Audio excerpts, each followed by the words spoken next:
മലമ്പുഴ മണ്ഡലം നമ്മുടെ VS അച്യുതാനന്ദൻ മത്സരിച്ചിരുന്ന മലമ്പുഴ മണ്ഡലം സ്വാഭാവികമായിട്ടും വലിയ രാഷ്ട്രീയ ട്വിസ്റ്റുകളാണ് അവിടെ സംഭവിച്ചുകൊണ്ടിരിക്കുന്നത്.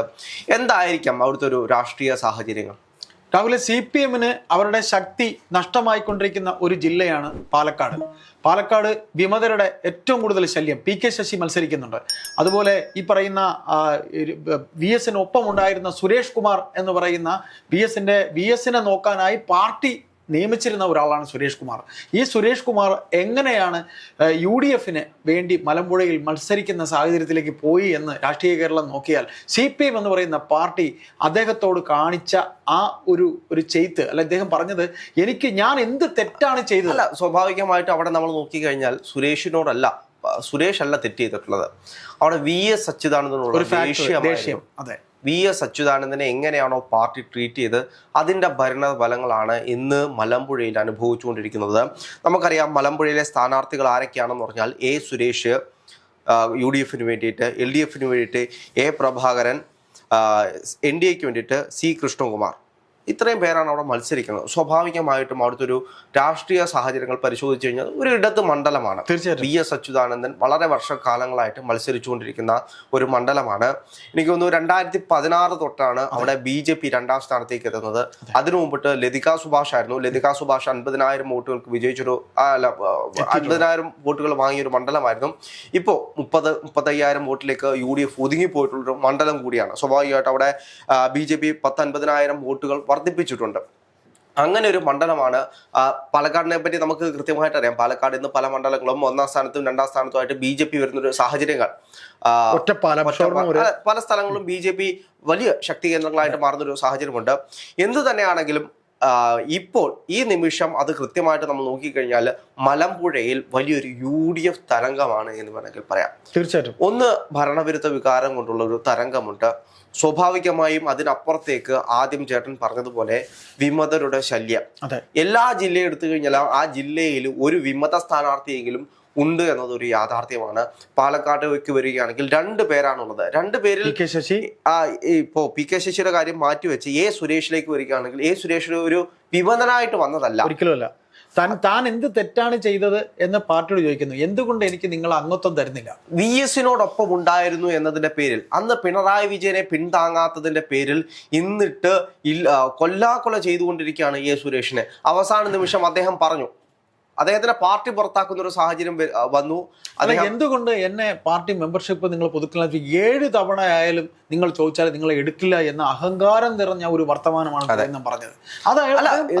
ഗോവിന്ദൻ മാഷിന്റെ ചിരി കാരണം ഇന്ന് വിമതരായ ഒരുപാട് ആളുകളുണ്ട്. ജി സുധാകരന് ഏറ്റവും കൂടുതലും അദ്ദേഹത്തിനെ വേദനാക്കിയതും വേദനിപ്പിച്ചതും ഈ നമ്മുടെ പാർട്ടി പ്രസിഡന്റ് ആയിട്ടുള്ള പാർട്ടി സെക്രട്ടറി ആയിട്ടുള്ള ഗോവിന്ദൻ മാഷിന്റെ ചിരിയാണ്. അപ്പോൾ ചിരി കാരണം പോയ നമ്പർ 2 പേഴ്സൺ ആണ് സുരേഷ് എന്ന് പറയുന്നത്. സ്വാഭാവികമായിട്ടും അദ്ദേഹം പലതവണ പാർട്ടിയുടെ പുറകെ നടന്നു. എനിക്ക് മെമ്പർഷിപ്പ് പുതുക്കാൻ വേണ്ടിയിട്ട് സമ്മതിച്ചില്ല. എന്തുകൊണ്ട്? VS അച്യുതാനന്ദനോട് ഈ തെരഞ്ഞെടുപ്പിൽ നമ്മൾ ഏറ്റവും കൂടുതൽ ചർച്ചയാക്കുന്ന മറ്റൊരു വിഷയം എന്ന് പറയുന്നത് VS-ന്റെ മരണശേഷമുള്ള ഒരു തെരഞ്ഞെടുപ്പാണ്. മുൻ മുഖ്യമന്ത്രി ഉമ്മൻചാണ്ടിയുടെ മരണശേഷമുള്ള തെരഞ്ഞെടുപ്പാണ്. രാഷ്ട്രീയപരമായിട്ട് ഒരുപാട് കാര്യങ്ങൾ പറയാനുള്ള തെരഞ്ഞെടുപ്പാണ്. ഈ തെരഞ്ഞെടുപ്പിൽ കൃത്യമായിട്ട് പറയുകയാണെങ്കിൽ ഈ നിമിഷം വരെ ഉമ്മൻചാണ്ടി ചർച്ചയാകുന്നുണ്ട്. VS എന്തുകൊണ്ട് ചർച്ചയാകുന്നില്ല എന്ന് ചോദിച്ചു കഴിഞ്ഞാൽ ഇല്ലാതാക്കിയതാണ്. അല്ല, VS-നെ എന്തുകൊണ്ട് ഇവർ സംസാരിക്കുന്നില്ല?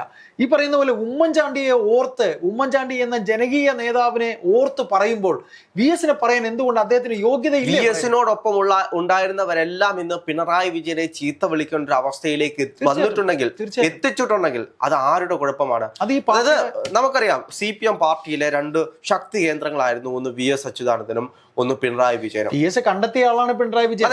അദ്ദേഹത്തിന് പുറകിലേ വരത്തുള്ളൂ. സ്വാഭാവികമായിട്ടും വളർന്നു വരുമ്പോ 2 പേരും 2 ശക്തി കേന്ദ്രങ്ങളായിട്ട് മാറുന്നു. അവസാനം VS-ന് പണി കൊടുത്തിട്ടാണ് നമുക്കറിയാവുന്ന 2ാം ടൈമിൽ മുഖ്യമന്ത്രിയായിട്ട് വരുന്നത്. അപ്പോ അതായത് അന്ന് ഏറ്റവും കൂടുതൽ ആളുകൾ അന്നത്തെ തെരഞ്ഞെടുപ്പ് എനിക്ക് ഇപ്പോഴും ഓർമ്മയുണ്ട്. ഞാൻ എന്റെ ചെറിയ പ്രായത്തിലാണ് തെരഞ്ഞെടുപ്പ് വാശിയോടെ, അതായത് ഇതിലേക്കൊന്നും എത്താത്ത ഒരു കാലഘട്ടത്തിൽ ഞാൻ അത്ഭുതത്തോടെ കണ്ടൊരു തെരഞ്ഞെടുപ്പാണ്. രാഷ്ട്രീയം നമ്മൾ പഠിക്കുന്ന വിദ്യാർത്ഥികൾ അന്ന് ഞാൻ ഏറ്റവും കൂടുതൽ വിചാരിച്ചത്, അന്ന് CPM-ന്റെ ആണെങ്കിൽ പോലും പ്രചരണത്തിൽ പറയുന്നത് അടുത്ത മുഖ്യമന്ത്രിയാകാൻ VS അച്യുതാനന്ദനെ കാട്ടിക്കൊണ്ട് തന്നെയായിരുന്നു. VS അച്യുതാനന്ദൻ ഇതാ അടുത്ത മുഖ്യമന്ത്രിയായിട്ട് വരാൻ പോകുന്നു, ഒരു ജനകീയ സർക്കാർ വരാൻ പോകുന്നു എന്ന് പറഞ്ഞു വന്നൊരു സ്ഥലത്ത് പിണറായി വിജയനെ പോലെ ഒരാളെ പ്രതിഷ്ഠിച്ചു കൊണ്ടുവയ്ക്കുന്നു. അത് വലിയൊരു ട്വിസ്റ്റാണ്. 2016 VS വരുന്നത് എങ്ങനെയാണെന്ന് ചോദിച്ചു കഴിഞ്ഞാൽ അതിന് ഉത്തരം എന്ന് പറയുന്നത് അവര് പാർട്ടിക്ക്, അവരുടെ പോളിറ്റ് ബ്യൂറോക്ക്, ഈ പൊതുജനങ്ങൾ വെളിയിൽ പാർട്ടിക്ക് പുറത്ത് പറഞ്ഞിട്ടാണ് വരുന്നത്. അല്ലെ, പാർട്ടിയുടെ പുറത്ത് VS-നെ കൊണ്ടുവരണം എന്ന് പറഞ്ഞിട്ടാണ് അദ്ദേഹത്തിനെ സ്ഥാനാർത്ഥിയെന്നാക്കുന്നത്. എന്നിട്ട് ഈ പറയുന്ന രീതിയിൽ രണ്ടാമതൊരിക്കൽ വീണ്ടും അദ്ദേഹത്തിന്റെ മുഖം കാണിച്ചിട്ടാണ് 2021 ഇദ്ദേഹം മുഖ്യമന്ത്രിയാകുന്നത്. അപ്പൊ ഇവിടെ ഇന്ന് സുരേഷ് കുമാർ IAS VS-ന്റെ ഭരണകാലത്ത് ഈ പറയുന്ന പൂച്ചകൾ, അദ്ദേഹം ഭൂമി കയ്യേറ്റം പിടിക്കാനായി മൂന്നാർ പോയത് ഓർമ്മയുണ്ടല്ലോ. അന്ന് സുരേഷ് ഇദ്ദേഹത്തിന്റെ കൂടെ നടക്കുകയാണ്, VS-നെ സഹായിക്കാനും പിടിക്കാനും കൂടെ നടക്കുന്ന സഹായിയാണ്. അന്ന് സുരേഷ് കുമാർ IAS സാർ അന്ന് കൂടെ ഉണ്ടായിരുന്നു. ഇന്ന് അദ്ദേഹം ഈ പറയുന്ന VS-ന്റെ അനുയായി സുരേഷിന് വേണ്ടി വോട്ട് തേടി അവിടെ വന്നിട്ടുണ്ട്. അപ്പൊ അദ്ദേഹം കുറെ കാര്യങ്ങളൊക്കെ ഇങ്ങനെ സംസാരിച്ചു. ഈ പറയുന്ന രീതിയിൽ VS-ന്റെ മനസ്സറിയുന്ന ഒരു ചെറുപ്പക്കാരനാണ്. പിന്നെ രണ്ടാമത് വേറൊരു കാര്യം ഇവിടെ പറയണം.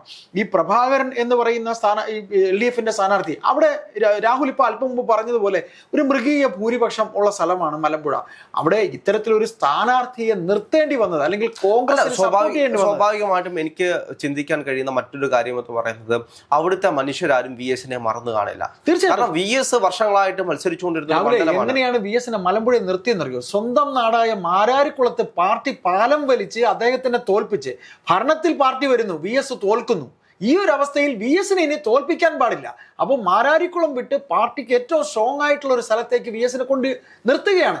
അവിടെയും ഭയപ്പെട്ടു VS-ന്റെ അനുഭാവികൾ ഭയപ്പെട്ടു. കാര്യം അവിടെയും ഇനി കുത്തുതിരിപ്പുണ്ടാക്കുമെന്ന്. അങ്ങനെയാണ് മലമ്പുഴ സെലക്ട് ചെയ്യുന്നത്. ഒന്ന് ആലോചിച്ച് നോക്കുക. അല്ല, സ്വാഭാവികമായിട്ടും VS-ന്റെ അണികളെല്ലാം അവിടെയുണ്ട്.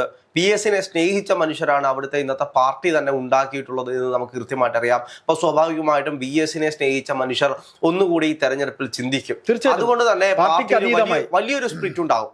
അതായത് CPM-ന്റെ കരുത്തുറ്റ കോട്ട എന്ന് പറയുമ്പോഴും CPM-ന്റെ ആ കോട്ടകളിൽ വലിയൊരു വിള്ളൽ ഉണ്ടാക്കുന്നത് ഒരു യാഥാർത്ഥ്യമാണ്.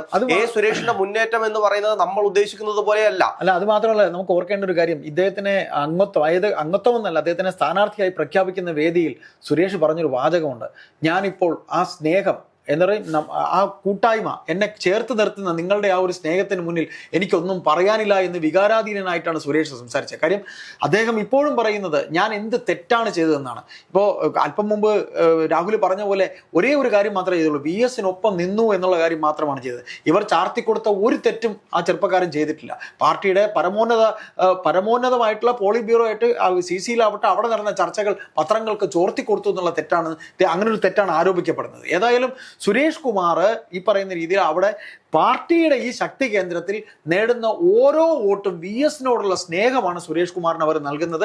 അത് ഈ പറയുന്ന പ്രഭാകരൻ കഴിഞ്ഞ തവണ നേടിയ അദ്ദേഹത്തിന്റെ 25,734 എത്ര കിട്ടും എന്നുള്ളത് നമുക്ക് അല്ല, സ്വാഭാവികമായിട്ട് അതിൽ വലിയൊരു വിള്ളലുണ്ടാവും. വളരെ വലിയ BJP-യുടെ വോട്ടുകളിൽ വിള്ളലുണ്ടാവും എന്നൊരു യാഥാർത്ഥ്യമാണ്. കാരണം BJP-യിലേക്ക് വോട്ട് കൊടുക്കുന്ന പല ആളുകളെയും നമ്മൾ പരിശോധിച്ചു കഴിഞ്ഞാൽ പഴയ കാലത്തിലെ കമ്മ്യൂണിസ്റ്റ് പാർട്ടിയിൽ സജീവമായിട്ടുണ്ടായിരുന്ന പല ആളുകളുമാണ് BJP-ക്ക് ഇന്നും വോട്ട് കൊടുക്കുന്ന ഒരു സാഹചര്യത്തിലേക്ക് പോയിട്ടുള്ളത്. അതായത് BJP-ക്ക് വോട്ട് കൊടുക്കുന്ന ആളുകളുടെ ഒരു പാറ്റേൺ പരിശോധിച്ചു കഴിഞ്ഞാൽ കഴിഞ്ഞ കാലങ്ങളിൽ കോൺഗ്രസും അല്ലെങ്കിൽ LDF-ഉം ഒക്കെ ആയിരുന്ന ആളുകളാണ്. സ്വാഭാവികമായിട്ടും അവർക്ക് തിരിച്ച് ചിന്തിക്കാൻ, അതായത് അവരുടെ പ്രിയപ്പെട്ട VS അച്യുതാനന്ദൻ എന്ന് പറയുന്നത് ഉമ്മൻചാണ്ടിയെ പോലെയാണ്, ജനകീയനാണ്, ജനങ്ങൾക്കൊക്കെ വളരെ ഇഷ്ടപ്പെട്ട ഒരാളാണ്. രാഹുലെ, ഇവര് അദ്ദേഹത്തിന്റെ മരണത്തിലെ ആലപ്പുഴ വലിയ ചുടുകാട് ഈ വന്ന ജനമില്ല, അദ്ദേഹത്തിന്റെ വീട്ടിൽ വന്ന് ആലപ്പുഴ പാർട്ടി ഓഫീസിൽ വന്ന് ഈ കണ്ണൂരിലെ സഖാക്കൾ കണ്ണ് തള്ളുകയാണ് ചെയ്തത്. അദ്ദേഹത്തിന് ഇത്രയും ഒരു ജനബാഹുല്യം അദ്ദേഹത്തെ കാണാൻ വരുമോ എന്ന് ഇവർ നോക്കി കണ്ണ് തള്ളുകയാണ് ചെയ്തത്. അപ്പോൾ രാഹുൽ പറഞ്ഞതുപോലെ അദ്ദേഹം മരണപ്പെട്ടിട്ട് ഒരുപാട് നാളൊന്നും ആയിട്ടില്ല അദ്ദേഹത്തിനെ മറക്കാനായിട്ട്. അപ്പോൾ ഇവർ ബോധപൂർവം ആ ചാപ്റ്റർ, ആ പടത്തിന് മേൽ ഒരു തിരശീല ഇട്ടുകൊണ്ടാണ് ഇവർ ഇങ്ങനെ ഓരോ കാര്യങ്ങളും നടക്കുന്നത്.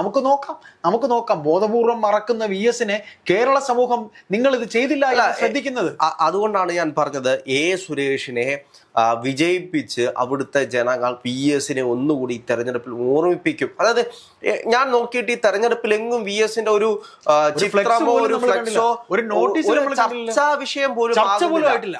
സ്വാഭാവികമായിട്ടും VS അച്യുതാനന്ദൻ എന്ന മനുഷ്യൻ ജീവിച്ചിരുന്നുവെങ്കിൽ, വളരെ ശക്തനായിരുന്നുവെങ്കിൽ അദ്ദേഹത്തിനെ ഓർമ്മിപ്പിക്കാൻ വേണ്ടിയിട്ട് സുരേഷ് എന്ന് പറയുന്ന ആ സ്ഥാനാർത്ഥിയെ അവിടുത്തെ ജനങ്ങൾ വിജയിപ്പിക്കുമെന്ന് തന്നെയാണ് എൻ്റെ മനസ്സ് പറയുന്നത്.